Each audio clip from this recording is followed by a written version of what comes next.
नमस्कार दोस्तों, आप देखना शुरू कर चुके हैं मिस्टर राजा सुमित का न्यूज।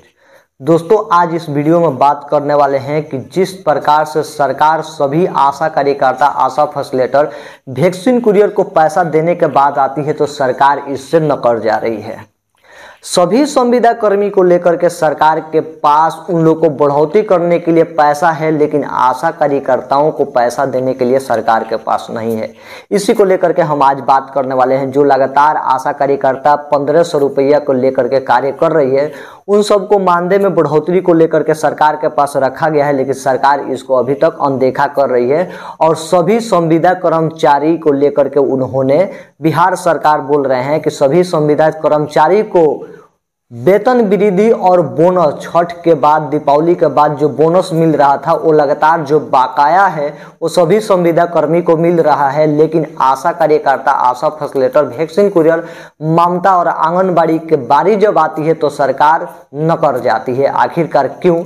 मैं आप लोग को एक रिकॉर्डिंग सुनाने वाला हूं, तो आप लोग इस रिकॉर्डिंग सुनिएगा। उस रिकॉर्डिंग में साफ साफ बताया गया है कि आशा कार्यकर्ता, जो आप लोग सुन रहे हैं, आप लोग ध्यान से सुनिएगा। इस रिकॉर्डिंग में सरकार का जो रिपोर्ट आया है तो उसमें बताया जा रहा है कि सभी संविदा कर्मी को लेकर के उन सभी को बढ़ोतरी की गई है, उन लोग को मानदेय में बढ़ोतरी की गई है, उन सभी के वेतनमान किया गया है, लेकिन आशा कार्यकर्ता, आशा फैसिलिटेटर, वैक्सीन कुरियर, ममता और आंगनबाड़ी का इसमें नामो निशान नहीं है। आप लोग इसके बारे में क्या कहना चाहते हैं कमेंट करके जरूर बताइएगा। और वीडियो अच्छी लगी तो वीडियो को लाइक करके चैनल को सब्सक्राइब कर लीजिएगा, क्योंकि आप लोग का चैनल को सब्सक्राइब नहीं करते हैं, बहुत दिल को दुख लगता है। तो आप लोग पहले रिकॉर्डिंग सुनिए, उसके बाद हम आप लोगों से फिर बात करते हैं कि आखिरकार वो मानदेय में बढ़ोतरी हम लोग को क्यों नहीं हो रही है, क्या हम लोग को गलती है कि मानदेय में बढ़ोतरी नहीं हो रही है। तो आप लोग पहले रिकॉर्डिंग सुन लीजिए। बिहार के 11 लाख सरकारी कर्मियों और पेंशनर्स का बढ़ने वाला है डा। आज नीतीश कैबिनेट से मिल सकती है मंजूरी। पटना, मुख्यमंत्री नीतीश कुमार ने आज कैबिनेट की बैठक बुलाई है। दिवाली, छठ और उपचुनाव के कारण पिछले 3 सप्ताह से कैबिनेट की बैठक नहीं हो पाई थी। अब आज कैबिनेट की बैठक होने जा रही है। बिहार सरकार के कर्मचारियों और पेंशन भोगियों को नीतीश सरकार कैबिनेट की बैठक में 3% डीए का तोहफा दे सकती है। केंद्र सरकार ने दिवाली से काफी पहले ही केंद्रीय कर्मचारियों को महंगाई भत्ता दे दिया है। बिहार के कर्मचारी और पेंशन भोगी दिवाली, छठ से महंगाई भत्ता बढ़ने का इंतजार कर रहे हैं। नीतीश कैबिनेट की बैठक आज। ऐसे तो मुख्यमंत्री नीतीश कुमार मंगलवार को कैबिनेट की बैठक करते रहे हैं, लेकिन पिछले कुछ महीनों से लगातार इसमें बदलाव होता रहा है। आज बृहस्पतिवार को बैठक होने जा रही है। 11:30 बजे मुख्य सचिवालय के कैबिनेट हॉल में ये बैठक होगी। पटना, बिहार सरकार प्रदेश के सरकारी कर्मचारियों और पेंशनर्स के लिए बड़ा ऐलान कर सकती है।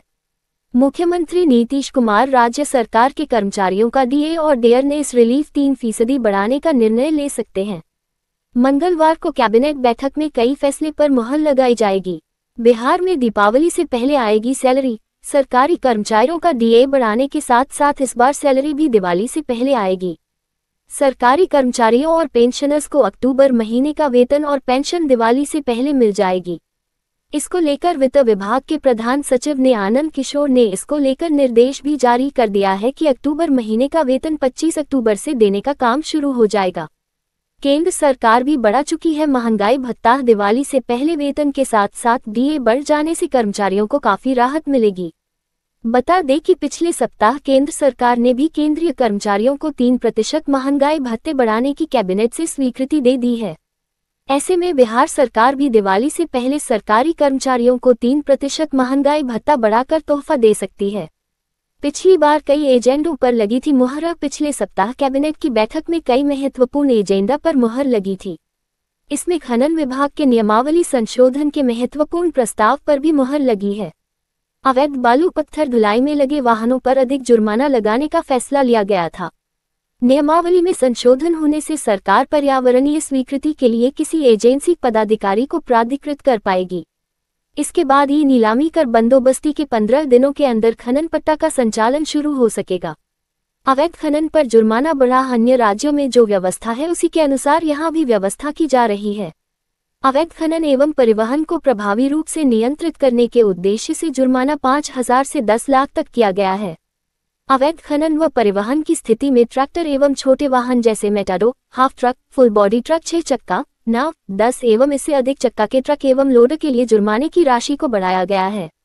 बिहार पुलिस के लिए अहम फैसला। बिहार पुलिस के सभी अनुसंधानकर्ताओं को लैपटॉप और स्मार्टफोन से लैस करने के लिए 190 करोड़ 63 लाख रुपए 20,000 की स्वीकृति दी गई थी।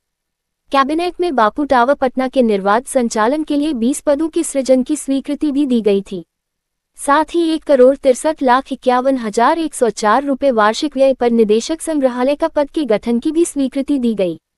नए औद्योगिक प्रशिक्षण संस्थान मोकामा की स्थापना के लिए 43 पदों के सृजन की स्वीकृति भी दी गई थी।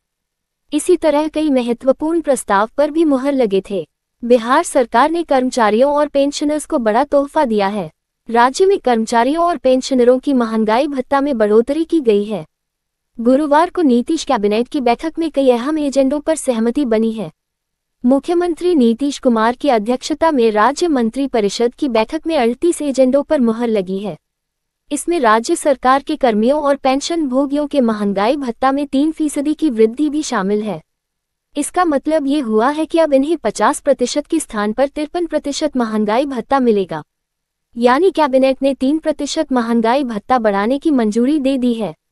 बिहार सरकार ने कर्मचारियों और पेंशनर्स को बड़ा तोहफा दिया है। राज्य में कर्मचारियों और पेंशनरों की महंगाई भत्ता। आप सब ये रिकॉर्डिंग सुनने के बाद निर्णय निकल करके आ रही है कि जिस प्रकार से सरकार को घुटना टेकने पर हम लोग मजबूर किए थे, उस समय सरकार हम लोग को मांग को स्वीकार नहीं कर रही थी। लेकिन सरकार को सोचनी चाहिए कि जो आशा कार्यकर्ता रातों दिन लगा करके अपने कार्य को लेकर के हम सब को अगर कमीशन पे ही रखी है सरकार, तो हम सबको कुछ बढ़ोतरी करे ताकि हम लोग को परिवार को, उन लोग को पालन पोषण, उनको आर्थिक स्थिति में बदलाव हो। लेकिन सरकार जो है हम सबको अनदेखा करती है और जब वोट की समय आती है तो सरकार एकजुट होकर के बोलती है कि हम आपके हैं, हम आपके हैं, हम आपके हैं।